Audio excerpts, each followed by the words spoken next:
இயேசுவுக்கே புகழ். இன்று நம்முடைய தியானத்தின் 5வது நாள். 5வது நாளாகி இன்றைய சிந்தனைகள் அனைத்தையும் கடவுளுடைய பொற்பாதத்தில் வைத்து நாம் ஒரு சிறு ஜெபத்தோடு நாம் தொடங்கும். முடிந்தால் கண்களை மூடியவாறு ஒரு ஜெப உணர்வோடு பயபக்தியோடு இந்த ஜெபத்தில் கலந்து கொண்டால் மிகவும் நன்றாக இருக்கும். ஜெபிப்போமாக. எங்களை ஒவ்வொரு நாளும் பாதுகாத்து வழி நடத்தி வரும் அன்பு தந்தையே இறைவா, இதோ இந்த தியானத்தின் 5வது நாளாகி இன்றைய தியான சிந்தனைகள் அனைத்தையும் உம்முடைய பொறுப்பாத்தில் வைக்கிறோம் ஆண்டவரே. இன்றைய தினம் பங்கெடுக்கும் ஒவ்வொரு சகோதர சகோதரிகளையும், இளைஞர்களையும், இளம் பெண்களையும், முதியோர்களையும் அனைவரையும் உம்முடைய பாதத்தில் வைக்கிறோம் ஆண்டவரே. அவர்களை நிறைவாக ஆசீர்வதித்தருளும். அவர்களுடைய குடும்பங்களை நிறைவாக ஆசீர்வதித்தருளும். அவர்கள் செய்யும் தொழிலை ஆசீர்வதித்தருளும் ஆண்டவரே. அன்பு தந்தைவா, நீர் எங்கள் மீது காட்டிய அன்பு நிமித்தம் உம்முடைய ஒரே பேரான மகனை எங்களுக்காக நீர் அனுப்பினீர். அந்த அன்பை நாங்கள் இன்னும் அதிகமாக எங்களுடைய உள்ளத்தில் அறிந்து கொள்ளவும், அந்த அன்பு எவ்வளவு ஆழமானது என்பதை நாங்கள் அறிந்து கொள்ளவும், அந்த அன்பினால் நாங்கள் தொடப்படவும் எங்களுக்கு அருள் தாங்கப்பா. அதற்காக உம்முடைய தூய ஆவியானவரை எங்கள் மீது பொழிந்து அந்த அபிஷேகத்தை எங்களுக்கு தாங்க.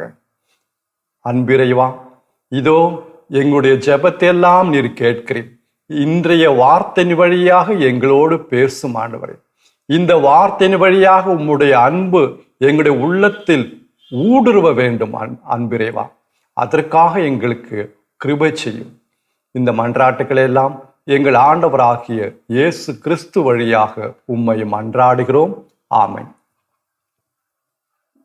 இறை இயேசுவில் அன்பார்ந்த சகோதர சகோதரிகளே, நாம் நம்முடைய தியானத்தின் 2வது பகுதியில் இருக்கிறோம்.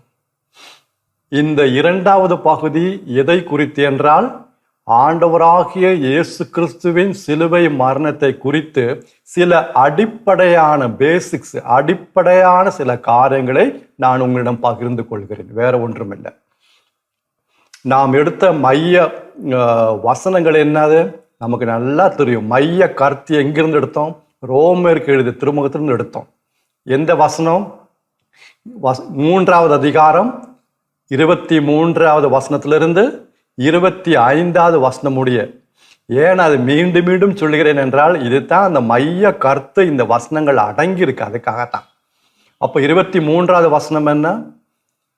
அனைவரும் பாவம் செய்து கடவுள் தந்த அந்த மேன்மையை நாம் இழந்து விட்டோம். அடுத்த வார்த்தை முக்கியமான வார்த்தை, ஆயினும். ஏன் ஆயினும்? பாவம் செய்து நம்ம அனைவரும் கடவுளுடைய சினத்திற்கு, கோபத்திற்கு ஆளாகிவிட்டோம். தண்டனையிலிருந்து தப்பிக்க முடியாது. தண்டனை உறுதியாகிவிட்டது. ஆயினும், அது சொல்ல சொல்ல அவ்வளோ மகிழ்ச்சியா இருக்குங்க. அது சொல்ல சொல்ல அவ்வளோ எனக்கு உற்சாகமா இருக்கு. அது எனக்கு நம்பிக்கை தந்த வார்த்தை, அந்த ஒரு வார்த்தை அந்த இடத்துல. அதுக்காகத்தான், வேற ஒன்றும் இல்லை. ஆயினும் இயேசு கிறிஸ்து நிறைவேற்றிய மீட்பு செயலின் மூலம், கடவுளுடைய அருளால், அதாவது கடவுளுடைய தயவால் இலவசமாக, இலவசமாக நாம் கடவுளுக்கு ஏற்புடையராக்கப்பட்டு கடவுள் நம்மை ஏற்றுக்கொண்டார். அந்த மீட்பு செயல் என்ன? அடுத்தது, இரத்தம் சிந்தி மனிதருடைய பாவங்களுக்காக கழிவாய் ஆகுமாறு, பிராயச்சித்தமாகுமாறு கடவுள் அவரை நியமித்தார். இயேசுவை நியமித்தார். இதாங்க மைய கருத்து. இந்த கருத்து வைத்து தான் நாம் தியானித்து வருகிறோம். இது ரோமருக்கு எழுதிய திருமுகம் 3வது அதிகாரம் 23 முதல் 25 முடிய இந்த வசனம் அமைந்துள்ளது. அடுத்தது நேற்று தினம் அதோடைய தொடர்ச்சியாக அந்த நம்முடைய வாழ்க்கையில் நடக்கின்ற ஒவ்வொரு பிரச்சனைக்கும், நம்முடைய வாழ்க்கையில் வருகின்ற ஒவ்வொரு இக்கட்டான சூழ்நிலை அல்லது இன்னல்கள் எதுவாக இருக்கட்டும் எல்லாவற்றுக்கும் தீர்வு ஒன்றுதான் என்று பார்த்தோம். அதுதான் இயேசுவின் கல்வாரி பலி. ஆண்டவராகிய இயேசு கிறிஸ்து நமக்காக அந்த உயிரை தியாகம் செய்தார். அந்த இயேசுவின் சிலுவை மரணம் தான் எல்லா பிரச்சனைக்கும் தீர்வு என்று பார்த்தோம். எகிப்து நாட்டிலிருந்து விடுதலை அடைந்ததும் அந்த இரத்தத்தால தாங்க, அந்த சிலுவை மரணத்தால தாங்க. ஒரு நிழல் கடைசியா நம்ம பார்த்து விஷ பாம்பினால் கடிக்கப்பட்ட பொழுது மோசேயிடம் கடவுள் சொன்னார், வெங்கல பாம்பை சென்று ஒரு கம்பத்தில் வைக்க சொன்னார். ஒரு கம்பத்தில் அப்படியே செய்தார். யாரெல்லாம் அந்த பாம்பை உற்று பார்க்கிறார்களோ அவர்கள் அனைவரும் பிழைத்து கொள்வார்கள்.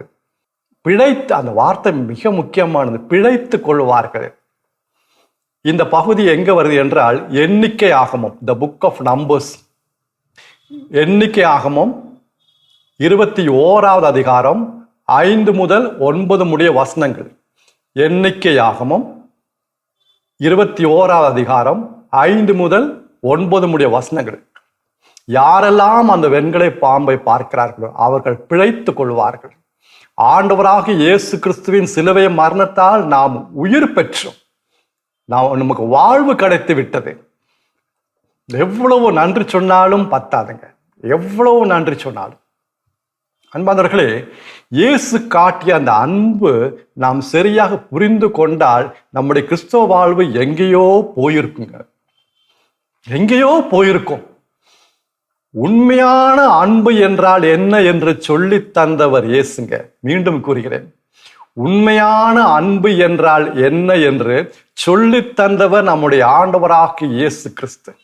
இந்த உலகத்தில் பார்ப்பதெல்லாம் அன்பு கிடையாதுங்க. அங்கெல்லாம் சுயநலம் இருக்கிறது. அது குடும்பத்தில இருக்கட்டும், நான் வெளிப்படையா சொல்றேன், அது குடும்பத்தில் கணவன் மனைவியிடையே இருக்கட்டும், அல்லது பெற்றோர்கள் பிள்ளைகளிடையே இருக்கட்டும், அல்லது நண்பர்கள் மத்தியிலா இருக்கட்டும், எல்லாம் பார்த்தீங்கன்னா ஒரு சுயநலம் எங்கேயோ அடங்கி இருக்கிறது.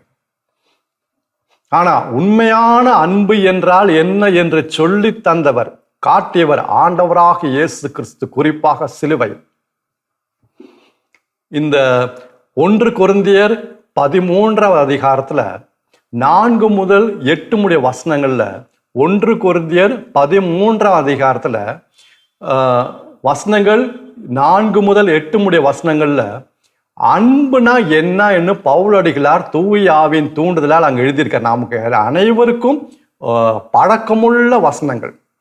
அன்பின் அதிகாரம் என்று சொல்லலாம், இந்த லவ் சாப்டர் என்று சொல்வார்கள். அன்புனா என்னன்னு அப்படியே அருமையா பவுலடிகளார் அங்க எழுதியிருக்காரு. சில எடுத்துக்காட்டு: அன்பு பொறுமை உள்ளது, அன்பு பரிவு உள்ளது, அன்பு பொறாமைப்படாது, அன்பு தற்புகழ்ச்சி கொள்ளாது, அன்பு இருமாப்பு அடையாது, அன்பு இழிவானது எதுவும் செய்யாது, இழிவானது மட்டமானது எதுவும் செய்யாது, அன்பு தன்னலம், அதாவது சொந்த நலம் ஒருபோதும் நாடாது. குடும்ப வாழ்க்கையில், பங்கு வாழ்க்கையில், தனிப்பட்ட வாழ்க்கையில், குருத்துவ வாழ்க்கையில் இந்த அன்பு இருந்துச்சுன்னா எவ்வளோ அருமையா இருக்கும். தன்னலம் நாடாது, ஒருபோதும் சொந்த நலம் நாடாது.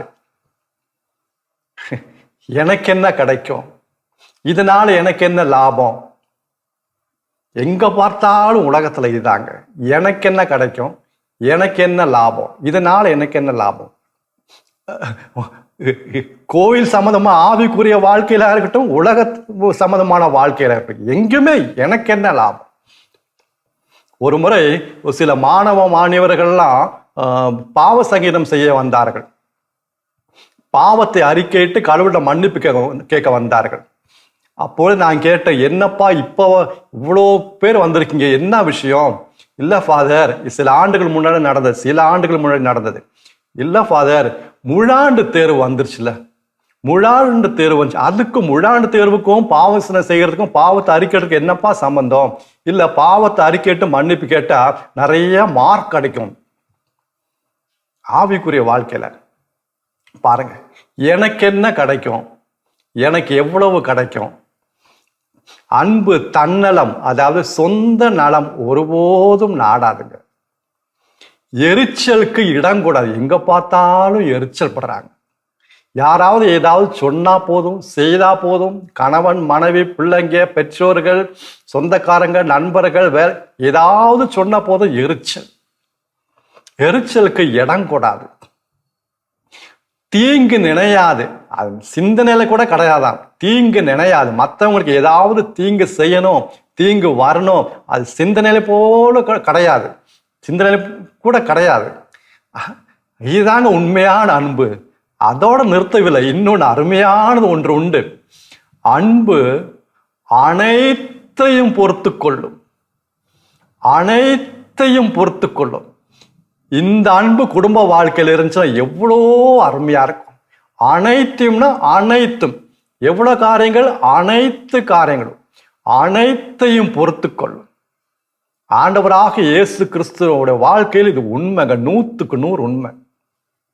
அவருடைய வாழ்க்கை முழுசா அந்த 33 ஆண்டுகள் எடுத்து பாருங்க. எவ்வளோ பிரச்சனை, என்னென்னலாம் செஞ்சாங்க, அவருக்கு எப்படியெல்லாம் பேசினாங்க. பைத்தியக்காரன் என்றும், பேய் பிடித்தவன் என்றும், போஜன பிரியன் என்றும் என்னென்னமோ பேசினாங்க.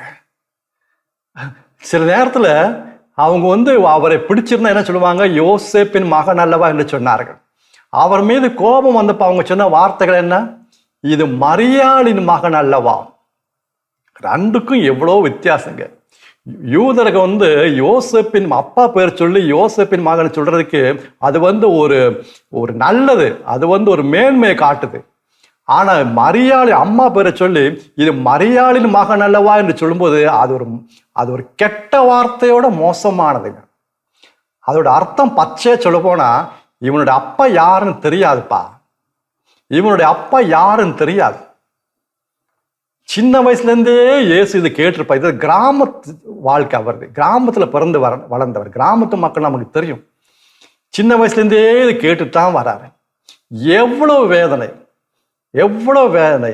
அனைத்தையும் பொறுத்து கொள்ளும், அனைத்தையும் பொறுத்து கொள்ளும். அவருக்கு எதிராக கல்லெறிய பார்த்தாங்க, அவரை மலை உச்சியிலிருந்து கீழே தள்ளிவிட பார்த்தாங்க, கொலை செய்ய பார்த்தாங்க. யாருங்க அவரு?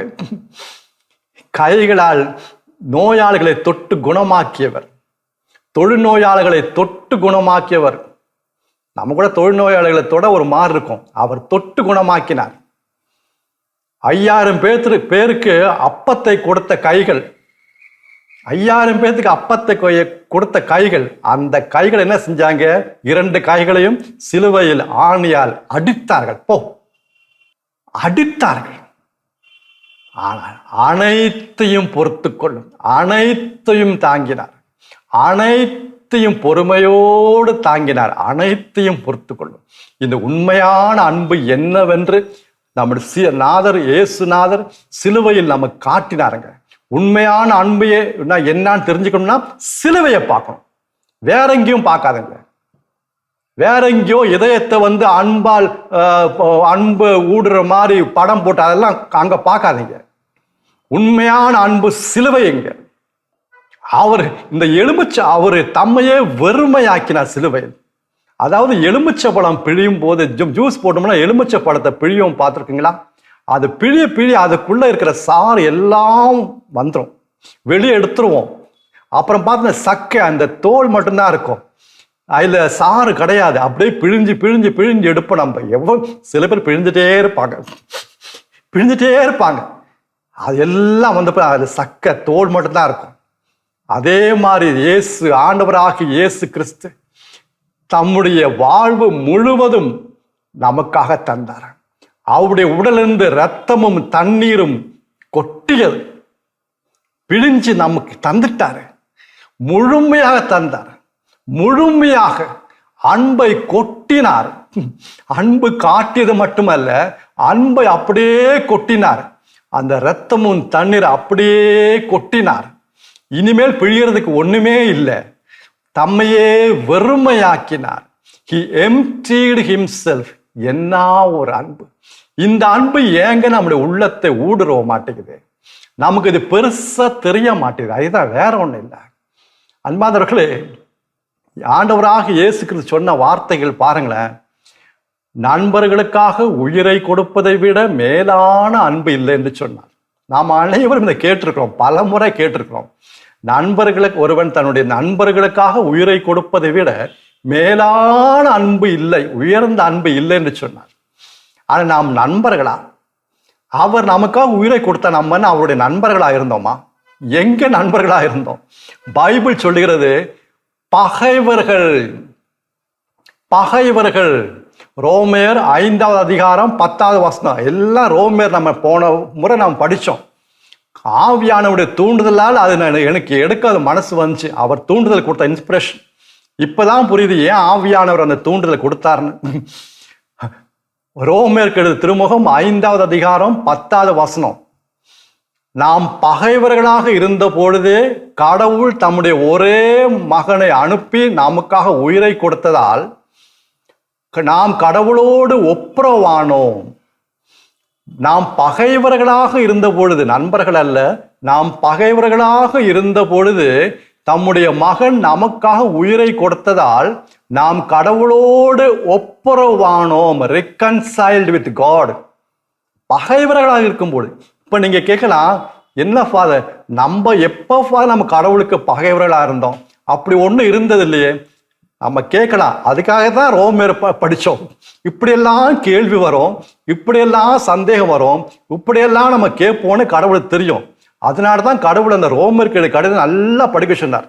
நல்லா படிச்சு பாருங்க. முதல் அதிகாரத்திலிருந்து 3வது அதிகாரம் என்னென்ன செஞ்சோம். நம்ம பகைவருடைய அந்த லிஸ்ட் அங்க இருக்கு. நம்ம என்னென்ன குற்றம் செஞ்ச எல்லாம் இருக்கு. நான் நம்புறேங்க, நான் ஒரு காலத்துல கடவுளுக்கு பகைவராக இருந்தேன் நான் நம்புறேன். ஏன்னா பைபிள்ல போட்டிருக்கு. அதுதான் என்னுடைய கண்களை திறந்தது. பகைவர்களாக இருந்தபோது தம்முடைய ஒரே மகன் நமக்காக உயிரை கொடுத்ததால் நாம் கடவுளோடு ஒப்புரவானோம். என்ன பெரிய அன்பு! நண்பர்களுக்காக உயிரை கொடுப்பதை விட மேலான அன்பு இல்லை. அப்பனா பகைவர்களுக்காக உயிரை கொடுத்தா அது எவ்வளவு மேலான அன்பு! அது எவ்வளவு மேலான அன்பு! இந்த அன்பு ஒரு அம்பாக நம்முடைய உள்ளத்தை ஊடுருவ வேண்டுங்க. இந்த அன்பு, இந்த உண்மையான அன்பு அம்பாக நம்முடைய உள்ளத்தை, இதயத்தை ஊடுருவ வேண்டும். இன்னைக்கு எங்க பார்த்தாலும் பொய்யான அன்பு, எல்லாம் நடிப்பு, எல்லாம் நடிப்பு. யாரையும் நம்ப முடியாத ஒரு சூழ்நிலை. அந்த உண்மையான அன்பு ஆண்டவராக இயேசு கிறிஸ்துவை நாம் கற்றுக்கொள்ள வேண்டும், அதை பார்க்க வேண்டும். அன்பானவர்களே, பவுலடிகளார் இந்த அன்பினால் தொடப்பட்டவர், இந்த அன்பினால் ஆட்கொள்ளப்பட்டவர். He was gripped by this love. அவர் சொல்ற வார்த்தைகள்லாம் பாருங்க, எவ்வளோ அருமையா இருக்கு, சவாலாவும் சேலஞ்சிங். கிறிஸ்து இயேசுவின் அன்பிலிருந்து நம்மை பிரிக்க கூடியது எது? கேட்டிருக்கோம்ல, எவ்வளோ முறை கேட்டிருக்கோம்ல. ரோமேயர் 8வது அதிகாரம் 35 முதல் 37 முடியும். ரோமேயர் 8வது அதிகாரம் 35 முதல் 37 முடிய. கிறிஸ்துவின் அன்பிலிருந்து நம்மை பிரிக்கக்கூடியது எது? இன்னலா, வேதனையா, இடரலா, பட்டினியா, ஆடையின்மையா, அல்லது சாவா? மரணம் கூட, சாவா, எதுதான் நம்மை கிறிஸ்துவின் அன்பிலிருந்து பிரிக்க முடியும்? அந்த வார்த்தைக்கு நல்லா கவனிச்சிங்களா? எனக்கு ரொம்ப ஷாக் ஆயிடுச்சு. அவர் பயன்படுத்தின வார்த்தை, ஒரு வார்த்தை அவர் பயன்படுத்திய வார்த்தை, கிறிஸ்துவின் அன்பிலிருந்து நம்மை, என்னைன்னு அவர் சொல்ல, அவர் தன்னை பற்றி சொல்லியிருந்தா அது வேற. கிறிஸ்துவின் அன்பிலிருந்து நம்மை, என்னையும் உங்களையும் சேர்த்து அவர் சொல்றாரு. அவ்வளோ நம்பிக்கை நம்ம மேல, அவ்வளோ நம்பிக்கை நம்ம மேல. ஏன்னா இறை வார்த்தை அடிக்கடி கேட்கிறோம்ல, அவருக்கு தெரியும். அதனால நம்மையும் அவர் சேர்த்துக்கிட்டாரு. கிறிஸ்துவின் அன்பிலிருந்து நம்மை பிரிக்க கூடியது எது? இன்னலா, வேதனையா, இடரலா, ஆடையின்மையா, பசியின்மையா, அல்லது சாவா? எதுதான்? அதுக்கு அப்படி சொல்றது விதம் பாருங்க. எதுதான் what will separate from the love of God? எது நம்மை பிரிக்க முடியும்? நத்திங். அதுதாங்க பவுல் அடிக்கிறார். அந்த வாழ்க்கை நீங்களும் நானும் வாழ வேண்டும். எப்படி வாழ முடியும்? அந்த கிறிஸ்துவினுடைய அன்பு நம்முடைய உள்ளத்தை ஊடுருவும் போது. அதற்காக தாங்க இந்த தியானம். அதற்காக தாங்க இது தியானம். சும்மா ஏதோ கேட்டுட்டு போறதுக்காக கிடையாது. இந்த அன்பு, அந்த சிலுவை, சில அன்பானவர்களே, இந்த அன்பினால் ஊடுருவப்பட்டால், இந்த அன்பு நம்முடைய உள்ளத்தில் வந்துவிட்டால், இந்த அன்பினால் ஆட்கொள்ளப்பட்டால், அப்புறம் நம்ம வேற யார்ட்டையோ இல்ல பசங்கள்கிட்டயோ மனைவிட்டையோ கணவன்கிட்டயோ பிள்ளைங்கள்ட்டையோ டேய் படிப்பா பைபிள் படிப்பான்னு சொல்ல தேவையில்லை. ஜெபிப்பான்னு சொல்ல தேவையில்லை. அவங்க தானா ஜெபிப்பாங்க, தானா பைபிள் படிப்பாங்க. ஏன்னா அன்பினால் தொடப்பட்டிருந்தால். அன்பினால் தொடாட்ட நீங்க எத்தனை முறை சொல்லுங்க, படிக்க முடியாதுங்க, மனசு வராதுங்க. ஜெபிக்க முடியாதுங்க, மனசு வராதுங்க. அந்த யாரெல்லாம் இந்த கிறிஸ்துவின் அன்பினால் தொடப்பட்டார்களோ அவங்கள சொல்லவே தேவையில்லைங்க. தானா படிப்பாங்க பைபிள், தானா ஜெபிப்பாங்க, மணி நேரமா ஜெபிப்பாங்க.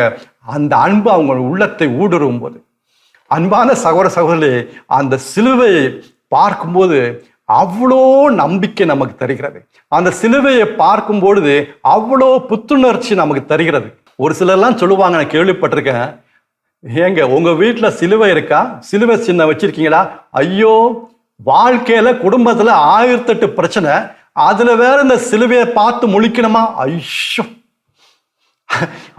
குடும்பத்துல 1008 பிரச்சனை, அதுல வேற நான் அந்த சிலுவையை பார்த்து முழிக்கணுமா? கிறிஸ்தவங்க அன்பானவர்களே, தவறாக நினைத்து கொள்ளாதீர்கள். நான் உங்க வீட்டுல சிலுவை நீங்க வைக்கணும் இல்ல வைக்க கூடாது, நோ, அது நம்மளுடைய டாபிக்கே கிடையாது. ஒரு சிலர் விருப்பப்படுறவங்க வைக்கிறாங்க, ஒரு சிலர் விருப்பம் இல்லாத வைக்கல, அதை விடுங்க. சிலுவை வைக்கிறதோ வைக்காததோ, சிலுவை சின்னம் நம்ம வீட்டுல வைக்கிறதோ வைக்காதோ, அதெல்லாம் உங்களுடைய விருப்பம், தனிப்பட்ட விருப்பம், அது அவங்கவுங்க விருப்பம். அதை பத்தி நான் பேசவே இல்லை. தயவு செய்து இந்த செய்தியை தவறாக எடுத்துக்கொள்ளாதீர்கள். அந்த மனநிலை சொல்றாங்க, அந்த மனப்பான்மை. அப்படி சிலுவை சின்னம் வீட்டுல இருந்தா நம்ம சொல்றது என்ன?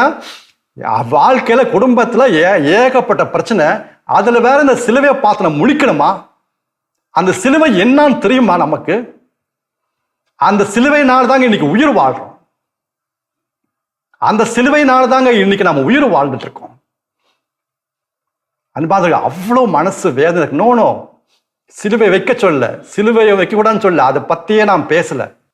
யாரெல்லாம் அந்த சிலுவையின் அன்பினால், சிலுவை மரத்தினால், அந்த சிலுவை அன்பினால் ஊடுருவப்பட்டாங்களோ, தொடப்பட்டாங்களோ, அவங்க இப்படி சிந்திக்க மாட்டாங்க, சொல்ல மாட்டாங்க. வீட்டிலலாம் சிலுவை வேணாம், கோயில மட்டும் இருந்தா போதும், வீட்டிலலாம் வேண்டாம், அது ஒரு என்ன சொல்றது, அது சரியில்லை, அது கெட்டது, அது துன்பத்தின் அடையாளம், எனக்கு துன்பம் இன்னும் வேண்டாம், போதும்.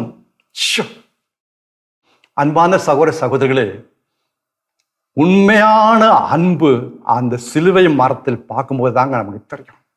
ஆண்டவராக இயேசு கிறிஸ்து நமக்காக உயிரை கொடுத்ததால் அன்பு என்னவென்று நாம் அறிந்து கொண்டோம். கடவுளுடைய அன்பு என்னவென்று அறிந்து கொண்டோம்.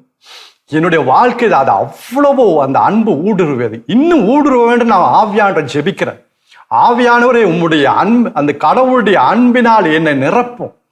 என்னுடைய இந்த இதயத்தில், அந்த பாத்திரத்தில் கடவுளுடைய அன்பை இன்னும் கொட்டுங்க, இன்னும் ஊற்றுங்க. நான் இன்னும் என்னுடைய இயேசுவை அறிந்து கொள்ள வேண்டும், அந்த அன்பினால் ஆட்கொள்ள வேண்டும். இன்றைக்கு நான் உங்களோடு நான் பேசிக் கொண்டிருக்கிறேன் என்றால் அந்த அன்பு தாங்க காரணம், என்னுடைய திறமை அல்ல. நோ. ஒரு காலத்துல இந்த அன்பை அறிவுபூர்வமா நான் தெரிஞ்சுக்கிட்டேன். அது என்னுடைய வாழ்க்கையில எந்த பயனும் கொண்டு வரல, தளர்ந்து போனேன், சோர்ந்து போனேன். ஆனா என்றைக்கு இந்த அன்பு என்னுடைய உள்ளத்தை ஊடுருவியதோ, தொடப்பட்டேனோ, அன்றையிலிருந்து என்னுடைய வாழ்க்கையில் எவ்வளவு, இன்னும் நான் பெர்ஃபெக்ட் ஆகல, நோ, இன்னும் எவ்வளவு வளர வேண்டியது இருக்கு. அந்த அன்பு நான் ஆட்கொள்ளப்பட்ட பொழுது எனக்கு அவருடைய பத்தி எவ்வளவா சொல்ல வேண்டிய ஆசை. இன்னும் இயேசு பத்தி நிறைய சொல்லணும், நிறைய பகிர்ந்து கொள்ளணும், அவருடைய வாழ்க்கை எனக்கு வேணும் அப்படின்னு ஒரு வெறி என் மேல் எனக்கு. அன்பார்ந்தவர்களை ஜெபிப்போம். ஆவியானவரே, இந்த அன்பை எனக்கு காட்டுங்க. இந்த கடவுளுடைய அன்பினால், அதாவது இயேசுடைய அன்பினால் என்னை நிரப்புங்க. என்னுடைய கணவனையும் மனைவியும் பிள்ளைகளையும் பெற்றோர் நிரப்புங்க. அதனால் நாங்கள் ஆட்கொள்ள வேண்டும். இந்த குடும்பம் ஒரு அன்புமயமா இருக்கணும். இந்த குடும்பத்தில் வருபவர்கள் போவர்கள் அனைவரும் இந்த அன்பை ருசி பார்க்க வேண்டும். ஜெபிப்பீங்களா? நிச்சயமாக நம்முடைய குடும்பம் அன்பிற்கு ஒரு அடையாளமாக இருக்குங்க. நிச்சயமா நமக்கு தூய ஆவியானவர் உதவி செய்வார். எப்படின்னு கேட்குறீங்களா? ஏன் இவ்வளவு உறுதியா சொல்றேன்னு கேட்குறீங்களா? ஏன்னா இதுவே தகுந்த காலம்.